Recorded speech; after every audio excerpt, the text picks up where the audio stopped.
శుక్లాం వరధరం అంటే ఎవరంటే శ్వేత వస్త్రాలు ధరించేవాడు అని. విష్ణు అంతటా నిండినవాడు అని. సర్వవ్యాపి.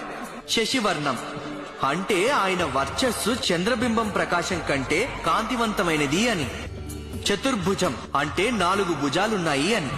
ప్రసన్నవదనం ఆయన మొహంలో దయ కరుణ ఉట్టిపడుతుంటాయి అని. ధ్యాయేత్ రండి వారిపైనే దృష్టి కేంద్రీకరిద్దాం.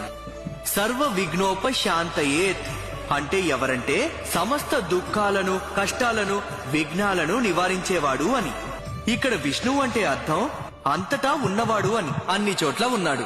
ఇదే మహావిష్ణువు గురించి చెప్పారు, విఘ్నేశ్వరుడు గురించి చెప్పారు.